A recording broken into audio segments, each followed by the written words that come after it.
Hi there, welcome to Boxing Deep Dive. I'm Lyndon Hosking, and great to have you along for another edition of Classic Fights. And we've got a ripper for you tonight. But without further ado, we're going to bring in my co-host for this evening, and you'll happen to see a blast from the past, Mr. Mike Altamura down the bottom right-hand corner. How are you, Mike? I'm back. You thought you got rid of me, but you can't. I'm back. Hasn't been the same, has it, Tazzy? Mate, it hasn't, mate. I was happy when I got a phone call from him when he landed back in Australia, and I miss Mike, but I was happy. I knew he was having a good time. I knew that this is what he loves doing. He loves, traveling the world. He loves anything to do with boxing. That's his element. He likes the African countries as well, and I knew he was happy. So I wanted him back in Australian soil. I was really relieved to have him back. And Pete, just when we thought you and Tassie might be the most intelligent amongst us, Mike Altamura makes a dramatic comeback. So, as I said, great to have him back, eh? No, good to have Mike back. I bet he's got some great stories from the African trip as well. Well, we might have to have a standalone show, Mike, on your adventures over there. How long were you actually gone for? Like 11 weeks. 11 weeks, almost right. 3 months. 3 months, okay. Well, I remember Mike was saying that the coffees are really cheap. How much does a coffee cost, Mike? Give us some estimates to Aussie dollars. Well, in Ghana, depending on where you go, but if you go in the places that aren't targeted towards Westerners, like 30, 40 cents a coffee. Yeah, you can have 10 coffees for $4. It costs us $6 here for one coffee. In Kenya, if you eat in like the huts, so say like it's just a humble setting, the makeshift type restaurants, you can have lunch for about 150 shillings. That's with drinks, everything. So about $2.10, something like that. What did you pay for your coffee today, Tassie? I think I paid $4.50. Yeah, I normally pay about $5. So, Mike, was there any truth to the fact that one day you went for a bit of a run for a village and you done some shadow boxing and the kids were there following you, yelling out, Mike Bumbaye? No, there is truth to the fact that I crashed a bike and almost totaled myself, though. Is that right? Yeah, my shoulder's still recovering. So those dangerous African streets, was it self-inflicted or someone hit you? No, it was self-inflicted. I hit a sand embankment, and I swear, if we're doing knockout of the year candidates on this program, it would have been the 2022 KO of the year. Well, maybe we'll have What's to the medical system like there, Mike? If you were to get an injury, what are the hospitals and the medical systems like? Well, look, it's generally pretty good if you're in the capitals, but I was in the countryside, so where I was at, it was essentially 3 hours from the nearest clinic that could run any kind of radiology work, so to do effective scans on my chest, my shoulder, and my hips. So I just opted to take a train back to Nairobi, which with the car ride to the train and then the train ride was about 8.5 hours. And then when I got back to Nairobi, I went to one of the most reputable hospitals in Africa. So it was a little bit of a painful journey, but I just went off gut instinct. Gut instinct told me I'll be okay.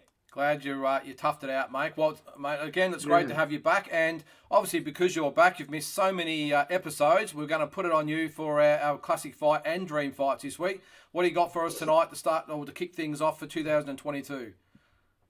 Yeah, so this was one of those sleeper hits growing up. I remember Thomas Hearns. Everybody knew him. One of the fabulous four, and then of course Hearns versus James KINCHEN, and it's like.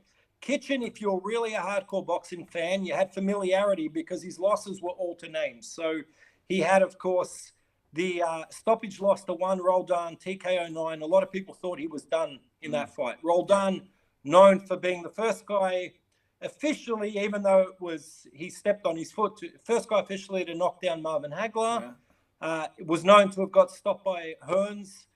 So that didn't really stack up. KINCHEN also lost a split decision to Iran Barkley, who 5 months before this fight was coming off a KO win over Hearns. But he had also lost a split decision early in his career to James Schuller, who Hearns knocked out in a round. So KINCHEN was like, he was the guy that fought the guys that fought the Fabulous Four. He never actually secured his shot. So this was his opportunity. 1988, by then, a lot of people felt that at 30 years of age, his prime had passed him. He had a bit of sparring partner mentality / syndrome.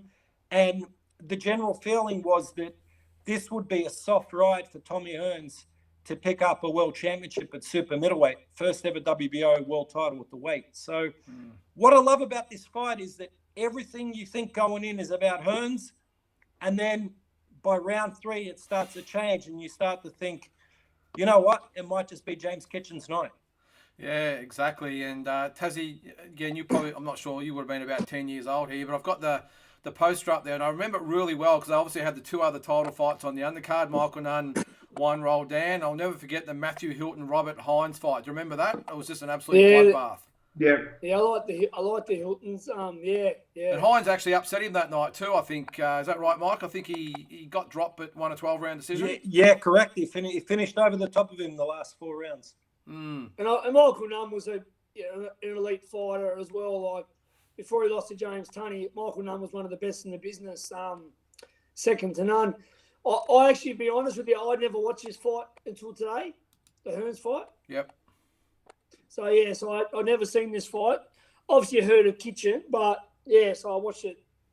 I watched it today, but yeah, so I'm a long time ago. I know Peter. I know Peter is. I'm a massive Tommy Hearns fan. So. Yeah, Pete, yeah. And as Mike said, this was for the first ever WBO title, and at the time I thought it might have been another one of those manufactured titles, but who would have known that the WBO would grow into what it is now? Yeah, but what a fight to put a title on, really. I mean, Thomas Hearns, one of the biggest names in boxing. And we mentioned Kitchen. He had that fifth Beatle type of thing. He wasn't as good as a Fab Four, but he can beat the rest. And he was always a dangerous guy.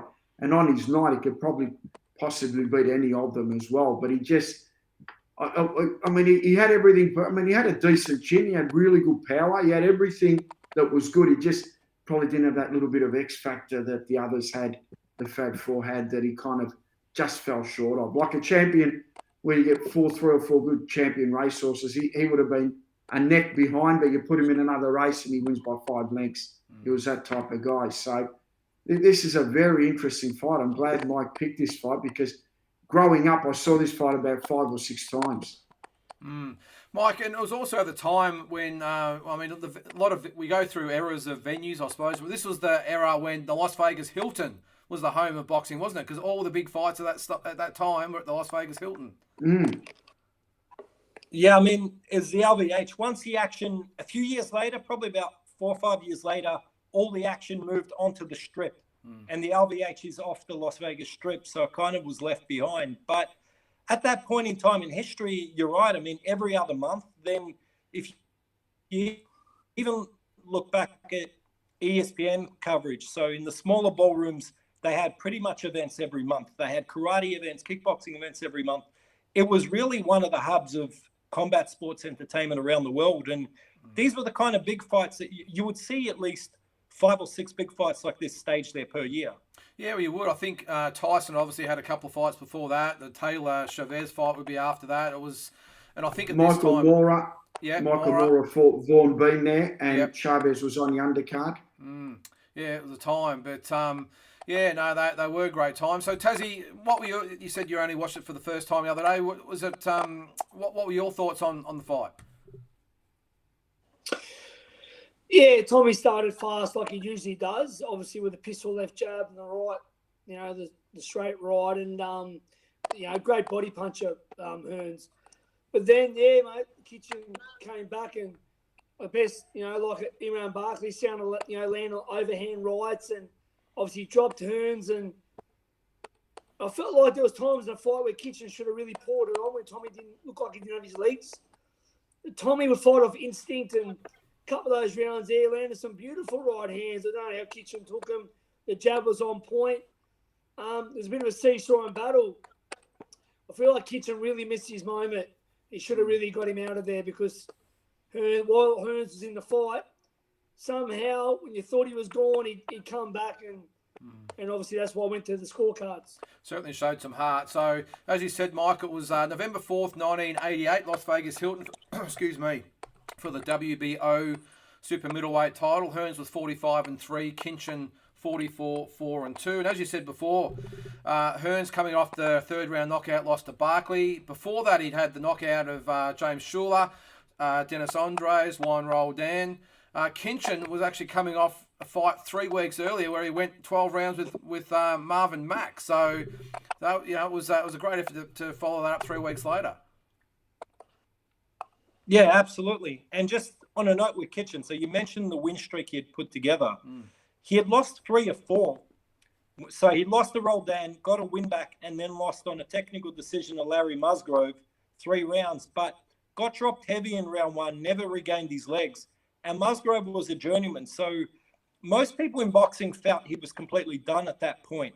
Even in his win streak, like you said, with Mack, with Williams, he didn't look overly impressive. So he was coming into this fight where it looked like the hand-picked opponent for Tommy Hearns. Well, let's get into the video now. We'll obviously keep talking as we go there. But yeah, as I said, KINCHEN took the fight on 3 weeks' notice. So look, it probably ended up being a good thing for him because he probably didn't have a lot of time, Pete, to, I suppose, think about it. And he was obviously in pretty good nick from his fight 3 weeks earlier. Yeah, I mean, there's nothing wrong with that. I mean, he's obviously not ring rust, so he's obviously going in there and he's pretty sharp. He's just had a fight. So looking at this fight, though, how good did Hearns start? And it kind of reminded me a bit of a Keith Ellis saying. Keith used to say to me all the time, when you start a fight, don't show him everything in the first round. And this is what Hearns did. He done everything in the first round. How can you keep that up for 12 rounds? There's going to be a lull where Kitch is going to actually have his moments as well. It would have been good if Tommy didn't start as brilliant because he just started so brilliant in this fight. Yeah, he did, didn't he, Tassie? The first 3 rounds, it was just all Tommy Hearns. You thought, here we go, the Hitman's back. And from that point on, the whole fight changed. You obviously see it in the 4th round, but the whole fight got flipped on its head. And after that, Tommy was pretty much in survival mode. Yeah, I mean Tommy's always a great starter. But, I mean, look, as time got on, what do you call it when his resistance to his chin. You only have to clip him decently, and his legs would go. His chin wasn't the same. His legs used to go, that's when you've been in so many hard fights and hard sparring sessions. Your chin just you start losing bit by bit. All those big fights, you can start off amazing, but you get clipped and then you're jelly. I mean, so that was pretty much Tommy Hearns' downfall. Every time he got clipped, he'd get hurt. So yeah, it was pretty similar, wasn't it, Mike, in the Barkley fight? 6 months earlier, whatever it was, where same thing. Hearns started brilliantly. He cut up a Barkley, almost had him on the verge of knocking him out, and that big, I don't know whether you'd call it an uppercut / hook or what it was, but that right hand followed by the right hand when he went down. I suppose Hearns was one of those fighters that anything could happen at any time. Well, there's some defensive lapses, and Hearns, we've said it time and again, one of the best jabs for a rangy puncher that you'll ever see. But he does have that habit of dropping his hands, which makes him susceptible to the right over the top. And he has those lapses in every fight. Sometimes backs up on the ropes, gets a little too straight-legged. So that's what made him so excited. And you're about to see it here. Again, backing up on the ropes, getting a little straight-legged, nowhere to go. Bang, that hook. This really changed the fight, like you guys said. And Tommy probably got up a little early there, instinctively. We're about to see now the hold of the session. Yeah, the hold. I can't believe he got away with it. Mills Lane had to actually put his elbow to his throat. Watch Mills Lane put his elbow to Tommy's throat. Oh, does he? I didn't notice that. Watch. I suppose he had to do something. He's about half his size. Look, low blows I think there there's too. a case here for Hearns to have been disqualified. Yeah. Low blows as well. I mean, there's holding, isn't there, Pete? But then there's just grappling and Look, you won't not let letting go. go. And This then he brings him back. Look at that. Look, he's got him by the throat there. See that? He does too. You cannot do that if you're a referee. You cannot do that. He's stuffed up. And the other thing he's stuffed up, KINCHEN was hitting him low as well. You don't do that to a fighter by the throat. Look, he's doing it again. What did we see a few weeks ago, Tassie? Was it the Mundine Green fight where the referee actually grabbed Mundine around the throat? I've never seen that ever. Yeah, the big guy, yeah.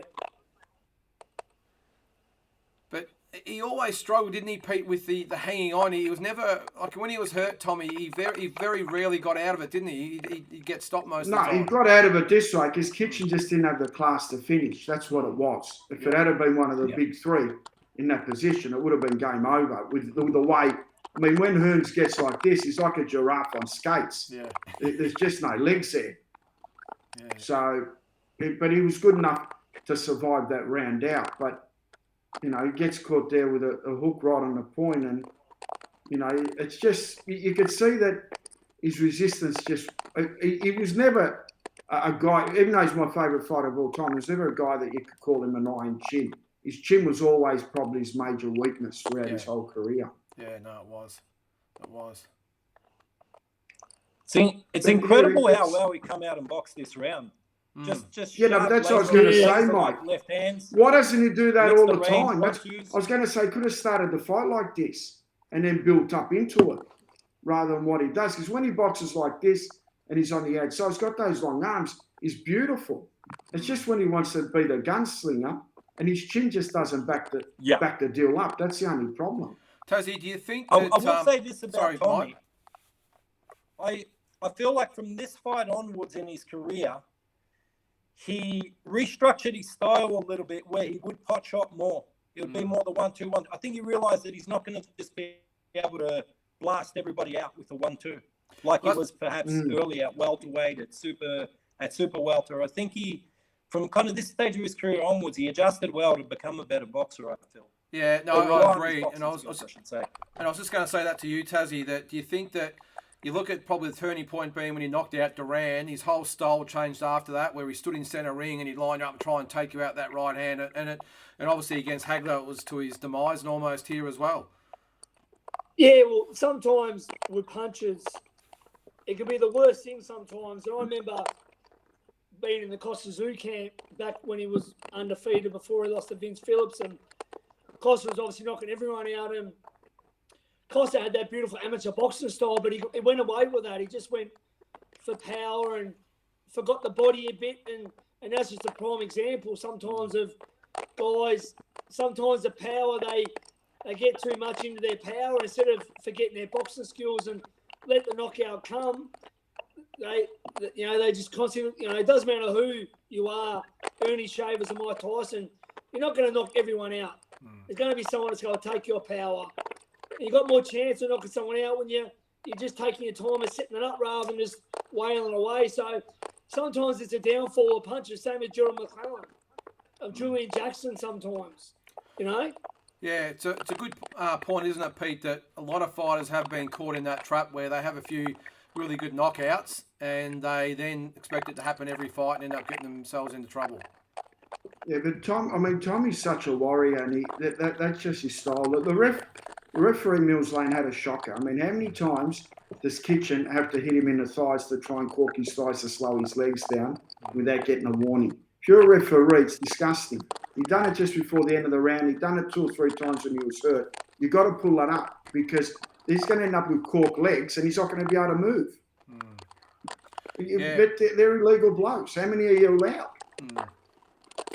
Mike, do you think this fight was a case of, because obviously, like you said, no one expected KINCHEN to get near HEARNS. Do you think it was a matter of KINCHEN fighting that well or HEARNS just being shot? And I suppose it's probably harsh thing to say Tommy was shot considering what he did after this fight, but do you think it was a matter of Tommy being that bad as opposed to KINCHEN being that good on the night? I think KINCHEN was dangerous if he could reach you. And Tommy gave him a chance to reach him, and once he was able to reach him, Tommy's legs weren't able to consistently carry him to what he could effectively do to its highest proportions. So I think it's a mix. I think, Tommy was maybe a little bit off, but keep in mind, for the first 2.5 rounds, KINCHEN hardly landed a glove and didn't get deterred by that. He kept marching forward, kept punching him. In the past, he'd been criticised for getting passive in fights when they weren't going his way and having a bit of sparring partner mentality. So at least in this fight, he was able to dig deep. I think that the other thing is on Tommy's side too, and you can see even here in round 12, his legs still aren't 100%. So whatever damage his legs incurred in the 4th round, that stayed with him the whole fight. Yeah. But I think that what Tommy showed is that even if he's not at 100%, and if his legs are betraying him a little bit, he still had the boxing acumen to be able to get out there and know what needs to be done, to be able to rack up points, to keep his hands moving, offset rhythm, hold it at the right range. So, yeah, I think it's a bit harsh just to say it was a bad night for Hearns, but it definitely wasn't his best night. I think too, Tassie, that in these situations too, sometimes when you get that golden ticket opportunity, that you can rise to the occasion, can't you? We've seen it time and time again. 100%, mate. Many a times, Jorge Vaca versus Mark Breland, and so many times, mate. You got nothing to lose, and you go out there and give your all, mate. And sometimes you get the chocolate, sometimes you don't. But it was a very good effort by Kitchen. Yeah, it was, and you can see. How did you guys score the fight? Well, the official, we'll just go back. Well done to Tommy. The official scores were I've got it written there, 114, 112 for Hearns, 115, 112 for Hearns, and 114, 114 as a draw. I thought that Hearns maybe just pulled it out, but I think maybe a draw maybe would have been the better result. I mean, he got dropped, plus he had the point taken off. There's a 2-point swing. Yeah, look, I think maybe Hearns just, but I wouldn't have been, I wouldn't have complained if it was a draw. What about you, Tassie? I just gave it to Hearns as well. I thought he come back well. Very close, obviously, as you said, the knockdown, point deduction, but I thought he just done enough to win it. Yeah. And not just saying, it's hard when you're watching one of your favourite fighters. You guys are Tommy Hearns fanboys, remember? So. Yeah, but I still try and be when it comes to boxing. Yeah. I just give it to him. Give it to him. How about you, Pete? How'd you score it in the end? I scored it to Tommy. I scored it to Tommy by a couple of rounds. I thought he did enough, and he landed the cleanest shots, especially early. He won those early rounds, and he did enough. So, pretty close fight though, and we had Kitchen. What an effort! Can't take anything away from it. If it was a draw, I wouldn't have argued either. I did think Kitchen won the fight. Yeah, well, Mike, if you had taken the 2 points in consideration with the knockdown and the points taken off, it would have been 8 rounds to 4 for Hearns by one of them. 9 rounds to 3 from the other one, and 6 rounds to 4 with 2 even from the other one. Is that the way you saw it, or do you think it was a little bit closer? Yeah, so I thought the scoring was pretty easy on the fight, and it just come down to how you scored one round. I thought Kitchen on power shot won the 3rd. He won the 4th 10-7 with the knockdown with the point deduction. He definitely won the 8th round because he rattled Tommy, and he won the 11th because he rattled Tommy. Yeah. The 6th round, Kitchen had 2 flurries where he landed heavy shots, rattled Tommy, but Tommy was active throughout and kept his hands moving. I shaded the 6th to Tommy. I wouldn't argue if someone went the other way. So by shading it to Tommy in the 6th round, my final score was 114, 112 Hearns. I wouldn't have a problem with 113, 113 Kitchen. Yeah. But I felt like in the second half of the fight, Tommy turned it up, and he was able to nullify Kitchen enough and score with enough jabs and fast 1-2s to eke out a decision. Yeah, no, I suppose we all sort of see it the same way. Now, after this, Hearns' next fight was a 12-round draw with Sugar Ray Leonard, and who would have thought that after just getting by KINCHEN that he would put on almost the performance of his career against Sugar Ray. That was in 89. He then beat Virgil Hill in 91 for the WBA light heavyweight title. That's a big win. It's a massive win. Considering how much of a role that Virgil Hill was on. He fought Iran Barkley again in 92, lost a 12-round decision, lost his title, retired in 2006 with a 61-5-1 record, 48 KOs, where KINCHEN, on the other hand, that was probably his last hurrah. He lost a 12-round decision to Virgil Hill in 89, so a year after this. Got knocked out by Charles Williams. You know this, obviously, Mike, for the IBF light heavyweight title in 91. Retired in 92 with a 48-9-2 record with 33 KOs. So who would have thought after that performance that would be it for KINCHEN, and Hearns would actually go on to win another world title? Yeah, especially the Leonard draw. Yeah, I mean, that was a rip-off.